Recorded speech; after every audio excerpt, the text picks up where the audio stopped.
Welcome to Fun with Watches. If watches weren't fun, you'd only need one. Today we're going to review the Spinnaker SP-5062 Bradner. This watch was named after Hugh Bradner, who invented the wetsuit. He also helped invent the atom bomb, but I think in this case they're going for the wetsuit. It's time for fun with watches with your friend, the Watchdog. If watches weren't fun, you'd only need one.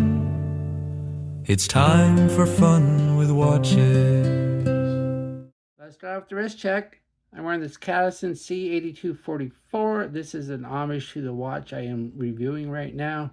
Some reviewers won't review this watch because they don't review homages to micro brands, even though they'll review an homage to a $10,000 Rolex.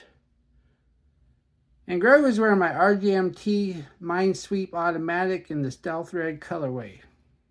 I asked Grogu if Master Skywalker was concerned that Palpatine is still alive and hanging out in the Coruscant Opera House catacombs as the Phantom Menace of the opera.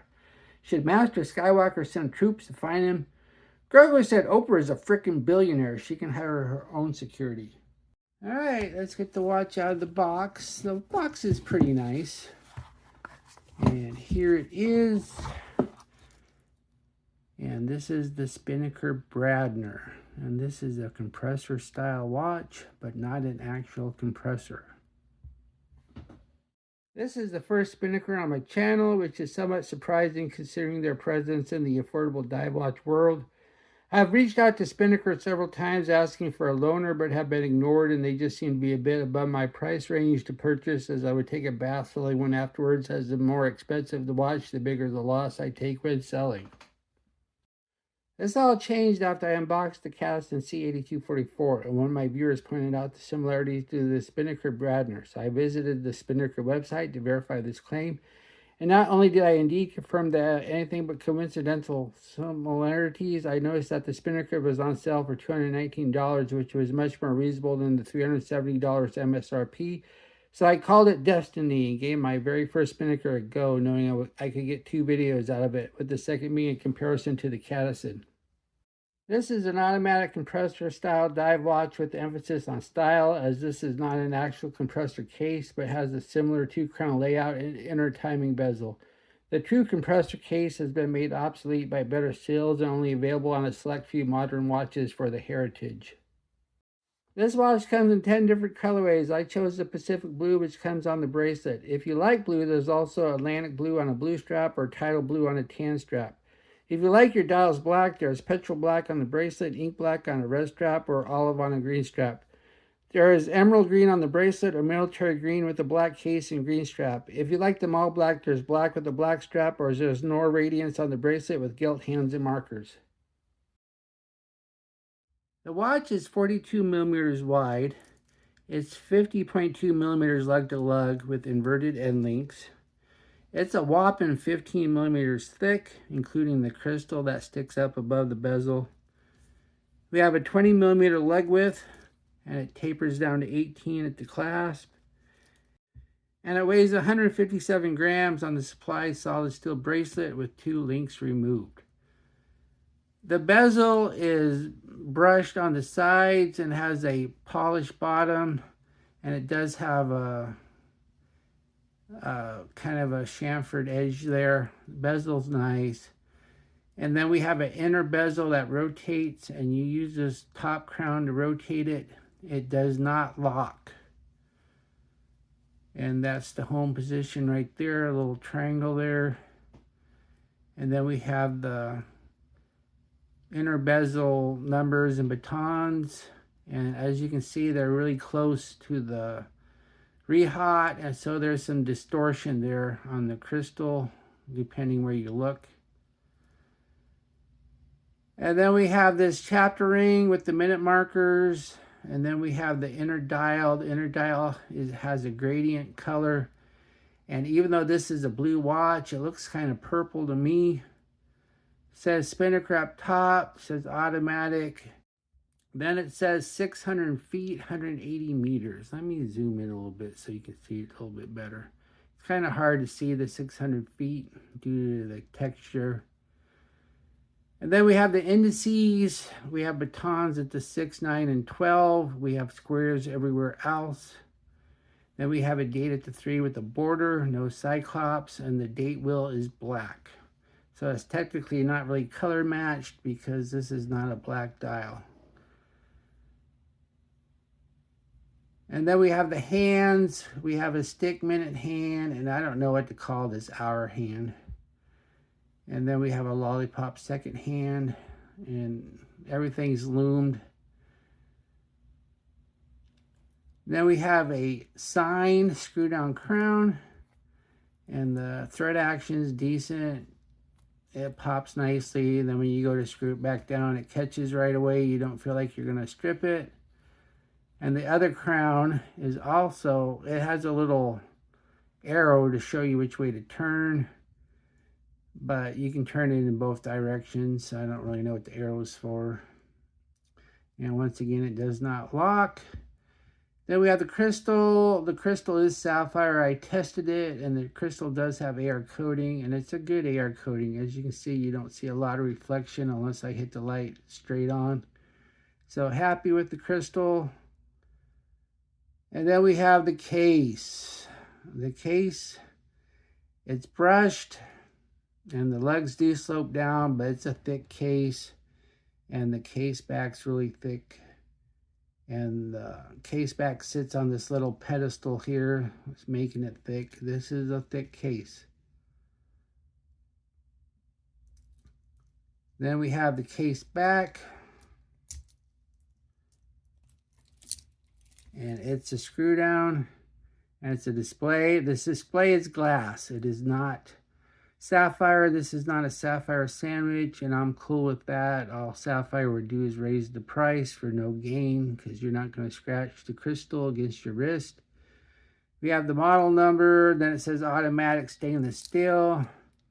Then it says water resistant 180 meters and sapphire.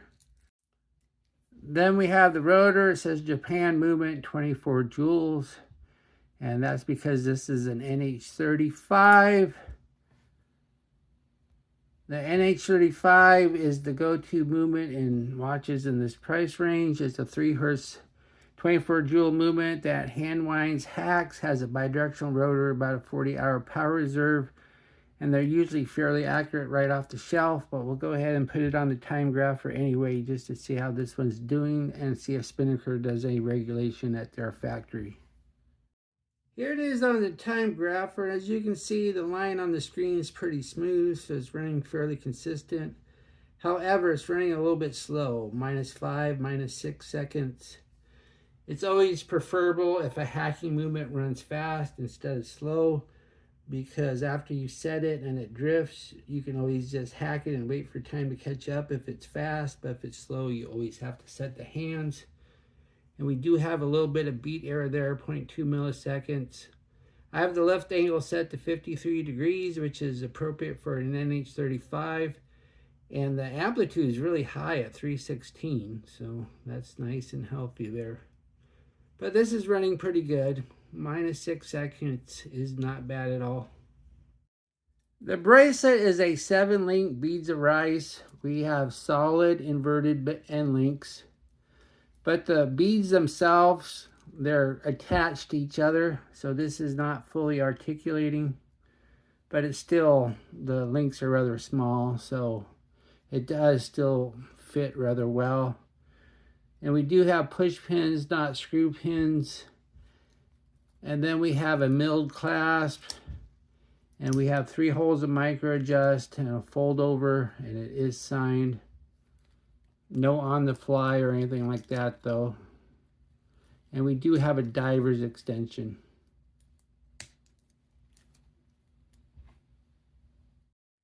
Here's the watch, my 7.5-inch wrist. It looks nice, it wears nice, but it's big, it's chunky.